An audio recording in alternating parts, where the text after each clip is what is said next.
السلام علیکم ورحمۃ اللہ وبرکاتہ۔ بہت زیادہ لوگوں کے سوالات اس ضمن میں آ رہے ہیں۔ آپ جانتے ہیں کہ اس چینل پر ہم نے برزخ کی سیریز، مرنے کے بعد کیا ہوتا ہے، اور اسی طرح جنت اور جہنم اور قبر کے عذاب، اور اسی طرح مختلف معلومات پر ہم نے سیشنز کیے ہیں۔ اور بہت سارے سوالات ہمارے پاس ان لوگوں کے آتے ہیں جو کسی غم کے دور سے گزر رہے ہیں، اور ہم بار بار انہیں یہی بتاتے ہیں کہ دیکھو، اس دنیا میں جب تک زندگی ہے تو غم تو ساتھ لگے ہوئے ہیں۔ پکچر پرفیکٹ لائف جو ہے وہ ایگزسٹ نہیں کرتی اس دنیا میں۔ تو اگر کوئی پکچر پرفیکٹ لائف کی آرزو کر کے بیٹھا ہے تو وہ غلط جگہ پہ آرزو کر کے بیٹھا ہے۔ یعنی کہ آپ بیٹھے ہوں ایسی دکان میں جہاں ویجیٹیرین فوڈ ملتا ہو، اور آپ مرغ کے خواب دیکھ رہے ہو، تو مرغ آپ کو وہاں ملے گی نہیں، کیونکہ آپ غلط دکان میں بیٹھے ہو، غلط ہوٹل میں بیٹھے ہو۔ تو اب یہی ہے کہ بیٹھے کہیں اور ہیں اور آرزویں کہیں اور۔ اب دیکھیں، اللہ کے انبیاء جو ہیں وہ ایسے امتحانات سے گزرے تاکہ ان کے بعد آنے والے جو لوگ ہیں انہیں سبق ملے۔ اللہ کے نبی صلی اللہ علیہ وآلہ وسلم کی حیات مبارکہ آپ دیکھیں تو آپ مطالعہ کرنے پر آپ کو پتہ چلے گا کہ کن کن معاملات سے میرے نبی کو گزرنا پڑا، اور کس ثابت قدمی اور صبر و استقلال سے گزرے ہیں۔ اور امت کے لیے ایک ضرب المثل ہے کہ اسی لیے حضرت عائشہ صدیقہ رضی اللہ تعالی عنہا فرماتی ہیں کہ حضور صلی اللہ علیہ وسلم قرآن کا عملی نمونہ ہے۔ یعنی قرآن کو چلتا پھرتا دیکھنا چاہتے ہو تو حضور اکرم صلی اللہ علیہ وآلہ وسلم کو دیکھو۔ اچھا، اب آ جاتے ہیں قرآن کریم کی کچھ آیات کی طرف۔ یہ آیات شاید آپ کے علم میں ہوں، میں نشاندہی کر رہا ہوں ایک دفعہ پھر، کیونکہ اپنوں کے جانے کے بعد ایسے غم ہوتا ہے کہ کبھی کبھی وہ غم سے انسان باہر نہیں آتا، یہاں تک کہ سالوں گزر جاتے ہیں۔ اس کی وجہ ایک یہ بھی ہوتی ہے کہ ہم اس حقیقت کو تسلیم نہیں کرنا چاہتے جو قرآن کریم میں سورہ آل عمران کی آیہ نمبر 185 میں موجود ہے کہ کل نفس ذائقۃ الموت، ہر ذی روح کو موت کا مزہ چکھنا ہے، کسی کو اس سے فرار نہیں ہے۔ اچھا، یہ ایک ایسا مسلمہ معاملہ ہے کہ دہریہ بھی ہو نا، دہریہ جو خدا کا منکر ہو، آج تک موت کا منکر کوئی پیدا نہیں ہوا۔ اتنی مسلمہ معاملہ ہے کہ موت سے انکاری وہ کسی شے کو نہ مانتا ہو پر موت کو مانتا ہے کہ موت آنی ہے، انسان نے اس دنیا سے میں ختم ہو جانا ہے، ایک وقت آئے گا۔ اب وہ اور بات ہے کہ اس کے بلیف میں بعد کوئی دنیا نہیں ہے، لیکن مسلمان کی حیثیت سے ہم جانتے ہیں کہ یہاں پر جو ہمارا سٹے ہے وہ ٹیمپرری سٹے ہے۔ ہم عالم ارواح سے یہاں آئے ہیں ٹیمپرری سٹے کے لیے۔ کسی کا 20 سال، 25 سال، کسی کا 1 ماہ، کسی کا 2 ماہ، کسی کا 1 دن، کسی کا 100 سال، کسی کا 1000 سال، لیکن جانا ہے۔ میں پچھلے دنوں بہت بڑی بڑی تفسیروں کی کتابوں کو کیٹیگرائز کر کے انگلش میں نے جمع کر کے وہ جو درس بنایا، تو میں ایک لمحے کو سوچ رہا تھا کہ کتنے بڑے بڑے نام ہیں اور ان کے کتنے بڑے بڑے کام ہیں، لیکن آج وہ یہاں موجود نہیں ہے۔ لیکن ان کے کام مقبول ہو گئے، اور اللہ نے ان کے کاموں کو 1000 سال، 1200 سال گزرنے کے بعد، 500 سال، 600 700 سال گزرنے کے باوجود ان کے کاموں کو آج ہمارے درمیان موجود رکھا کہ ہم اس سے استفادہ حاصل کر سکیں، اور اللہ سبحانہ و تعالیٰ نے ان کے لیے اس چیز کو صدقہ جاریہ بنا دیا۔ تو کچھ ایسا کام کر جاؤ، کیونکہ موت تو آنی ہے، جو گزر گیا تو ہم نے بھی گزر جانا ہے۔ ایونچولی ایوری بڈی، ہر ایک کو اس فیز سے گزرنا ہے۔ کل نفس ذائقۃ الموت وَإِنَّمَا تُوَفَّوْنَ أُجُورَكُمْ يَوْمَ الْقِيَامَةِ، اور قیامت کے دن تمہیں تمہارے اجر پورے دیے جائیں گے۔ اجورکم، اجر جو ہے، اجر کیا ہے یہاں پہ؟ جو کچھ بھی کر کے لائے ہو نا، جیسے دنیا میں کوئی کام کرتے ہو تو اس کی اجرت لیتے ہو نا، تو وہ جو تمہاری اجرت بنتی ہوگی نا وہ تمہیں دے دی جائے گی۔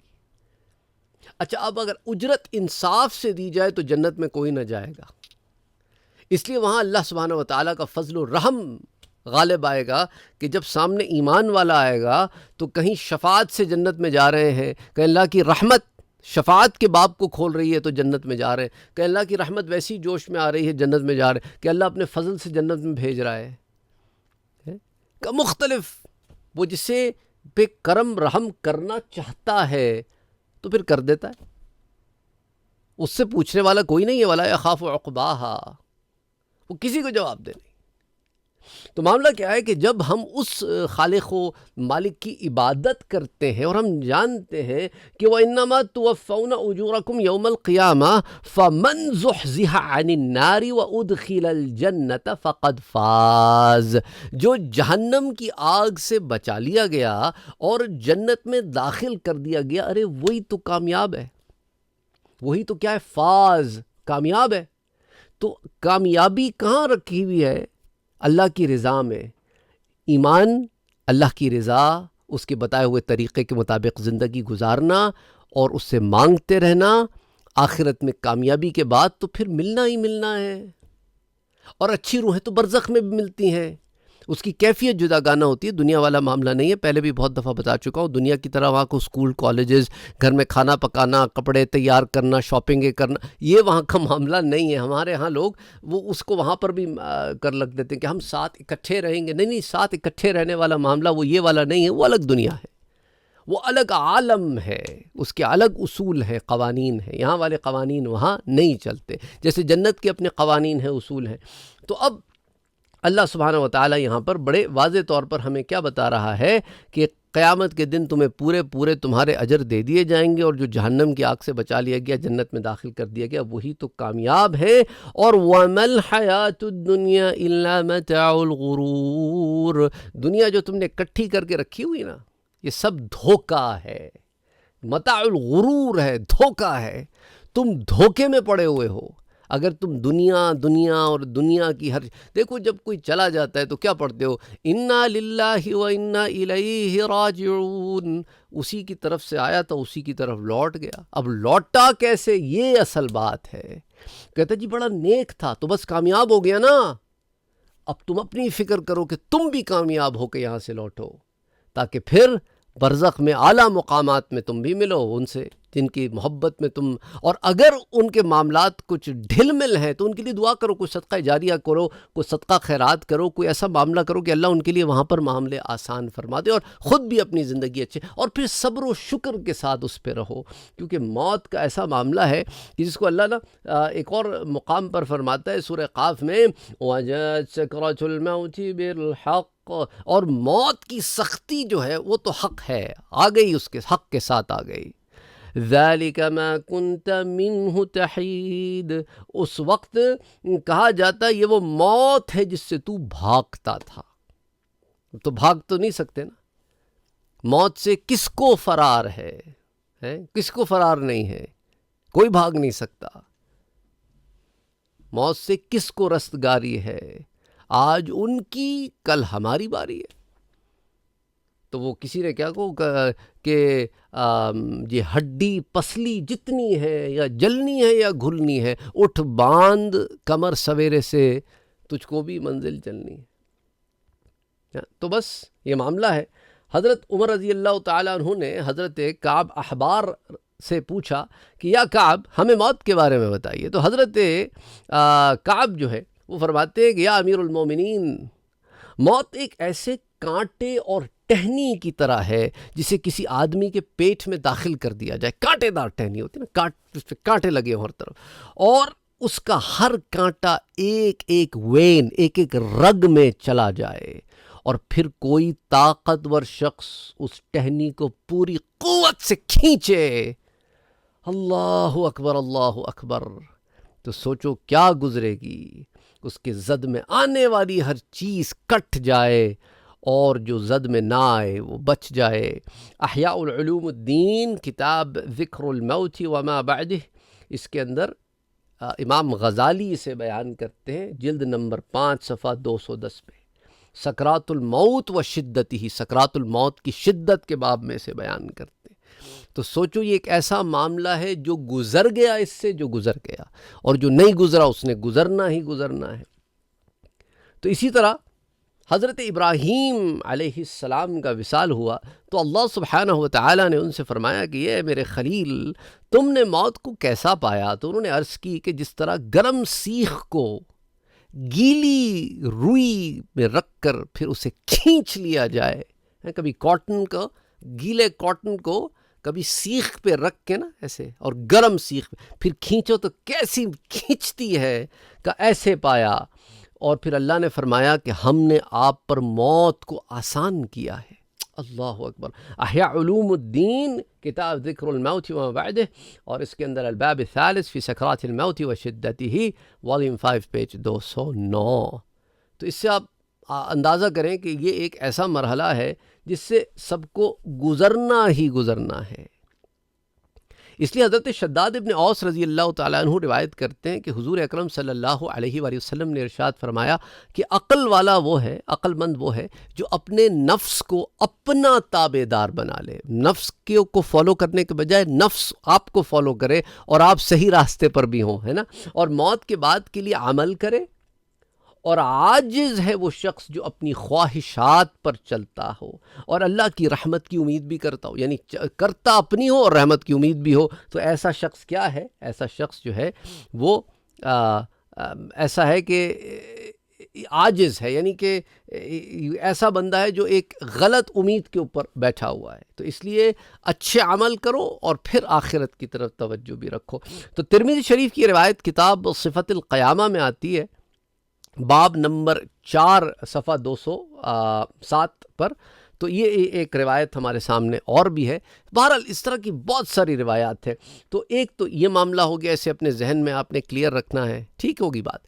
تو دیکھیں یہ آپ نے خود کرنا ہوتا ہے، کوئی باہر سے لا کے نہ آپ کو اس چیز کے اوپر کھڑا نہیں کر سکتا۔ ہم دن بھر بیٹھ کے اس پر بات کر سکتے ہیں، لیکن وہی بات ہے کہ کرنا آپ نے بھی کچھ ہے کہ اونٹ کو رسی سے آپ نے باندھ کے پھر اللہ پہ توکل کرنا ہے کہ اونٹ نہیں بھاگے گا۔ آپ کا معاملہ یہ ہے کہ نہ آپ کے پاس رسی ہے، بس ایک اونٹ ہے جو گھر کے باہر کھڑا ہوا ہے۔ اب آپ یہ ازیوم کر رہے ہیں کہ رسی خود ہی آئے گی کہیں سے، کوئی اور آ کے سے باندھ دے گا اور اونٹ کو سیو ہو جائے گا میرا اونٹ۔ ایسے نہیں ہوتا، یہ خیالی دنیا ہے۔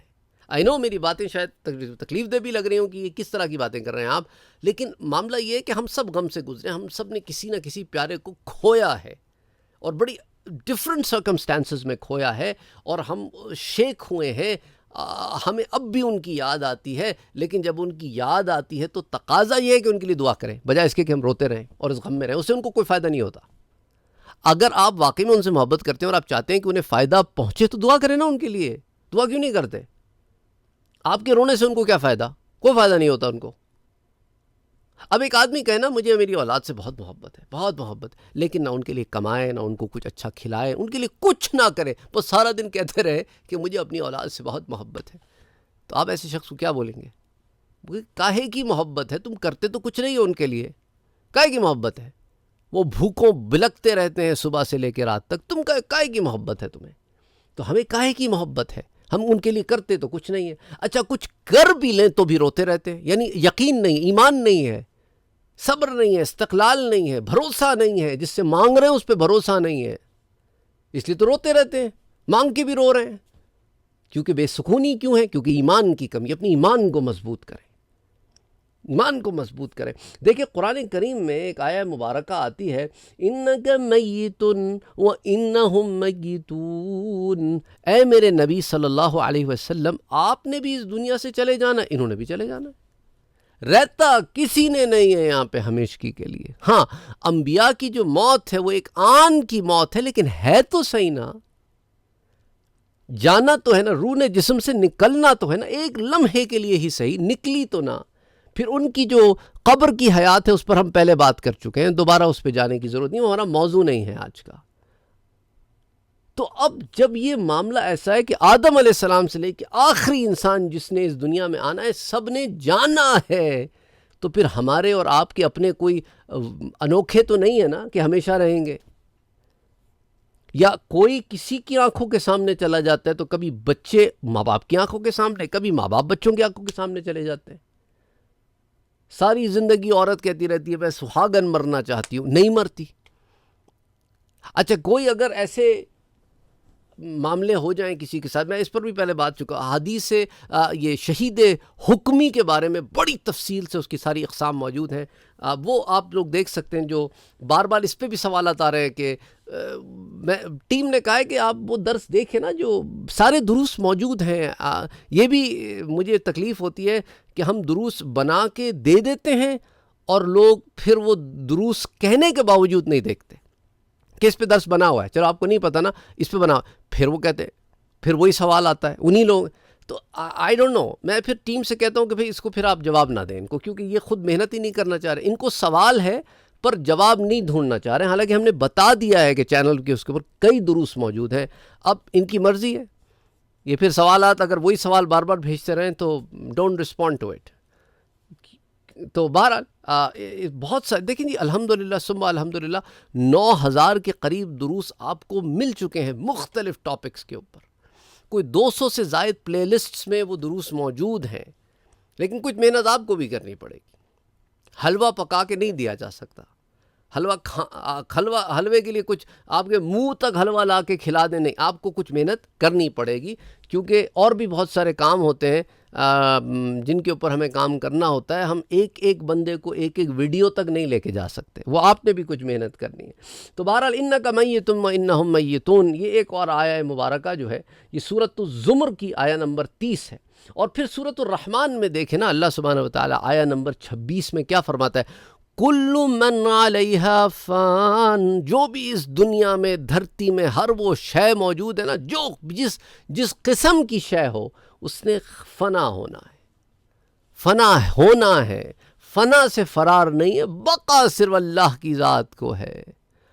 هو الاول والآخر والظاہر والباطن وهو على كل شيء قدیر لیس کمثلہ شیء لا مثل له ولا مثال له لا نظیر له ولا شبیہ له. اس کی کوئی مثل نہیں، اس جیسا کوئی نہیں ہے. تو کیا ہے؟ کل من علیہا فان، جتنی مخلوق ہے زمین پہ سب نے فنا ہونا ہے. وَيَبْقَى وَجْهُ رَبِّكَ ذُو الْجَلَالِ وَالْإِكْرَامِ، اور تمہارے رب کی عظمت اور بزرگی والی ذات یہ باقی رہے گی. رب کی ذات باقی سب نے فنا ہونا ہے. فَبِأَيِّ آلَاءِ رَبِّكُمَا تُكَذِّبَانِ، تم اپنے رب کی کون سی نعمتوں کو چھٹلاؤ گے. تفسیر روح البیان میں اس آیت مبارکہ کے متعلق آتا ہے کہ جب یہ آیت نازل ہوئی تو فرشتوں نے کہا کہ انسان ہلاک ہو گئے. اور جب یہ آیت نازل ہوئی کُلُّ نَفْسٍ ذَائِقَةُ الْمَوْتِ، تو فرشتوں کو اپنی موت کا بھی یقین ہو گیا. روح البیان سورۃ الرحمن آیہ نمبر 26 کی تفسیر کے تحت آتا ہے. اور وَيَبْقَى وَجْهُ رَبِّكَ ذُو الْجَلَالِ وَالْإِكْرَامِ، اور تمہارے رب کی عظمت اور بزرگی والی ذات باقی رہے گی. یعنی اے حبیب صلی اللہ علیہ وآلہ وسلم، زمین پر موجود تمام مخلوق فنا ہو جائے گی اور صرف تمہارے رب کی ذات باقی رہے گی جو عظمت و کبریائی والی ہے. اور وہ اپنی عظمت و جلالت کے باوجود اپنے انبیاء، اولیاء اور اہل ایمان پر لطف و کرم فرمائے گا، اور مخلوق کے فنا ہونے کے بعد انہیں دوبارہ زندہ کرے گا اور انہیں ابدی زندگی عطا فرمائے گا. تفسیر خازن سورۃ الرحمن آیہ نمبر 27 کی تفسیر یہ ہے.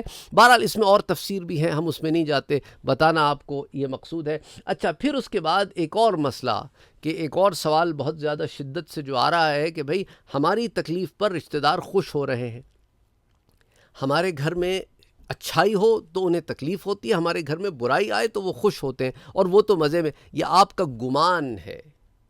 رسی ڈھیلی ہوتی ہے، جب کھینچی جاتی ہے نا تو پھر بڑی تکلیف ہوتی ہے. دیکھیں فرعون کتنے سالوں تک عیاشی کرتا رہا، لیکن جب موت آئی تو بڑی بھیڑی موت آئی. نمرود کا حال کیا ہوا؟ یہ جب مرے تو بڑی بری موت آئی ان کی رسی. اچھا، پھر ان کے اندر جو مختلف اور مسئلے چل رہے ہوتے ہیں نا، آپ کو ان کی خبر بھی نہیں ہوتی. ہر بات کھول کے نہیں بتاتا. کبھی کبھی ایسے ڈائریکشن سے برائی آتی ہے کہ بندے کو سمجھ نہیں آتا کہ یہ میرے پہ کہاں سے آ گئی. تو دیکھو نا، قرآن میں آپ سورۃ آل عمران کی آیہ نمبر 120 دیکھیں، جس میں اللہ فرماتا ہے اگر تمہیں کوئی بھلائی پہنچے تو انہیں برا لگتا ہے. کافروں کے بارے میں ہے یہ، لیکن ساتھ ساتھ مسلمانوں کو بھی کیا بتایا جا رہا ہے؟ یہ کافروں کی خصلت ہے کہ کسی مسلمان کو کوئی برائی پہنچے. یہ منافقوں کی خصلت ہے کہ مسلمانوں کو کوئی بھلائی پہنچے تو انہیں برا لگتا ہے. اور اسی فرمایا وَإِن تُصِبْكُمْ سَيِّئَةٌ يَفْرَحُوا بِهَا، اور تم پر کوئی آزمائش آئے تو یہ خوش ہوتے ہیں. یہ منافقوں، کافروں، مشرکوں کی صفتیں ان لوگوں نے اختیار کر لی. ترمذی شریف کی ایک روایت ہے، جو اس قسم کی خصلتیں رکھتا ہو کہ اپنے بھائی کی تکلیف پر خوش اور خوشی پر اسے تکلیف ہوتی ہو تو بہت جلد ایسی تکلیفوں سے خود سامنا کرے گا. وہ تو اسے خبر بھی نہیں ہوگی کہ تکلیفیں آ رہی ہیں اس پر، کہاں سے آ رہی ہیں خبر بھی نہیں ہوگی اسے، لیکن تکلیف میں رہے گا۔ اور آپ کو ضروری نہیں ہے کہ ہر بات کھول کھول کے وہ بتائے کہ میں تم سے شماتت کرتا تھا نا، اس لیے اب مجھ پہ یہ مسئلہ آ گیا۔ اچھا یہ بھی سمجھ لیں کہ دو حسد جو ہے نا وہ کسی کی اچھی چیز کو دیکھ کے تکلیف کا ہونا، یہ حسد ہے، اور شماتت یہ ہے کہ کسی کی تکلیف پہ خوش ہونا۔ تو اسی لیے جو ہے ان دونوں چیزوں سے منع کیا گیا۔ اچھا اس سے بچنے کا طریقہ بھی اسی آیت میں موجود ہے۔ کمال کی بات ہے نا، میرے رب نے یہاں پہ یہ نشاندہی کر کے ساتھ اس کی ریمیڈی بھی دے دی، علاج بھی دے دیا۔ فرمایا اے مومنو، اے مسلمانوں، وَإِن تَصْبِرُوا وَتَتَّقُوا لَا يَضُرُّكُمْ كَيْدُهُمْ شَيْئًا، اور اگر تم صبر کرو اور تم تقوی یعنی پرہیزگاری اختیار کرو تو ان لوگوں کا مکر و فریب تمہارا کچھ نہیں بگاڑ سکے گا۔ لا يضركم كيدهم شيئا ان اللہ بما يعملون محیط، بے شک اللہ ان کے تمام کاموں کو گھیرے میں لیے ہوئے۔ تو یہ خیال نہ کرنا اچھا ابھی کوئی آزمائش آ جاتی ہے انسان پر کسی بھی صورت میں، تو یاد رکھو یہ بھی قرآن کہتا ہے کہ بھئی ابھی کبھی ہم تمہیں تمہاری جانوں میں، کبھی تمہارے مالوں میں، کبھی تمہارے کھانوں میں، کبھی تمہاری آسائشوں میں مختلف طریقے سے تمہیں آزمائیں گے۔ پھر لیبلوکم ایکم احسن عملا، پھر جب لوٹو گے تو پھر دیکھتے ہیں کون آزمائشوں میں کامیاب ہو کے آیا ہے، کون ناکام ہو کے آیا ہے۔ پھر جب کھولے جائیں گے دفتر تو پھر پتہ چل جائے گا۔ تو بہرحال ان چیزوں کا خیال رکھیں۔ جو کسی کے لیے برا چاہتا ہے وہ خود اپنے لیے گڑھا کھودتا ہے، اور وہ گڑھا آپ کو نظر آئے یہ ضروری نہیں ہے۔ اب آپ یہ کہیں کہ بھئی مجھے پتہ چلے کہ اس کو کیا سزا ملی ہے، نہیں یہ آپ کا کام نہیں۔ آپ نہ سزا دینے والے ہیں نہ آپ سزا دلوانے والے ہیں، آپ کے پاس یہ اختیار نہیں ہے۔ یہ مالک ہے، پروردگار ہے، وہ ہے مالک یوم الدین، وہ کرتا ہے جو کرتا ہے۔ آپ بندے ہیں، بندے بن کے رہیں، اپنی پوزیشن سے زیادہ نہ اڑیں، اپنے سروں کو اس کے آگے تسلیم خم رکھیں، آپ کے معاملات حل ہوتے رہیں گے۔ جہاں غرور و تکبر میں آئے اور اڑی میں آئے کہ میں کے گدھے پہ سوار ہوئے تو پھر کام خراب ہو گیا۔ اپنا کام اپنے ہاتھ سے نہ خراب کریں، آپ مانگتے رہیں اللہ سے، نیوے سر جھکا کے بالکل تابعداری کے ساتھ زندگی گزارتے رہیں، شکوے شکایتیں نہ کریں، وہ آپ کے معاملات حل کر دے گا۔ اس لیے اس نے خود ہی کہا ہے نا کہ وَإِن تَصْبِرُوا، اور اگر تم صبر کرو، وَإِن تَصْبِرُوا وَتَتَّقُوا، اور پرہیزگاری بھی کرو، گناہوں سے بھی بچتے رہو، گناہ کے کام نہ کرو۔ ہم گناہوں میں بھی پڑے ہیں اور صبر بھی نہیں کرتے، اور ہمیں خبر بھی نہیں کہ ہم گناہ کر رہے ہیں۔ یہ بھی ایک بڑا مسئلہ ہے کہ گناہ کرنے والے کو پتہ ہی نہیں ہے کہ یہ گناہ ہے، یعنی اتنا بے بہرا ہے۔ تو اپنی زندگی کے ایک ایک عمل کے اوپر نظر رکھیں کہ قرآن اور حدیث کے خلاف عمل تو نہیں۔ ہم چار بیٹھے ہیں جب تو بس شروع ہو گئے لوگوں کی برائیاں کرنا، کوئی غیبت ہو رہی ہے، جو ہے دبا کے لوگوں کی برائیاں ہو رہی ہیں، یہ کیا ہے؟ یہ کوئی مطلب؟ اللہ ہدایت دے۔ بہرحال اللہ ہمارے سب کے لیے آسانیاں پیدا فرمائے، اور ہم سب گناہ گار ہیں، خطا کار ہیں، سیاہ کار ہیں۔ آپ لوگوں میں سب سے زیادہ خراب، میں اپنے آپ کو کہتا ہوں، میں سب سے زیادہ خراب انسان ہوں۔ اللہ میرے حال پہ رحم فرمائے، آمین۔ اور اللہ سبحانہ و تعالیٰ آپ لوگوں کے بھی لیے آسانیاں پیدا فرمائے، آمین۔ اللہ سبحانہ و تعالیٰ ہم سب کو بخش دے، ہم سب کو معاف فرما دے۔ یہ بات کرنے کا میرا ہرگز کبھی یہ مقصد نہیں ہوتا کہ میں اپنے آپ کو کوئی آپ سے بہتر انسان سمجھ رہا ہوں یا کوئی سپیریئر انسان سمجھ رہا ہوں، نہ اللہ نہ کرے، اللہ نہ کرے۔ اب بعض لوگ اس خیال کا بھی اظہار کر دیتے ہیں کہ بھئی آپ خود کو کیا، میں اپنے آپ کو کچھ نہیں سمجھتا، یہ میں آپ کو کلیئر کرنا چاہ رہا ہوں۔ میں صرف باتیں جو ہیں وہ آپ تک پہنچا رہا ہوں ایز اے ریمائنڈر، اور وہ ریمائنڈر میرے لیے بھی ہے اور آپ کے لیے بھی، ہم سب کے لیے ریمائنڈر ہے، بس دیٹس اٹ۔ اس سے زیادہ میں اور کچھ نہیں کہوں گا۔ اللہ سب کے لیے آسانیاں پیدا فرمائے، آمین۔ اللہم صلی علی محمد وعلی آل محمد صلی اللہ علیہ وآلہ وسلم۔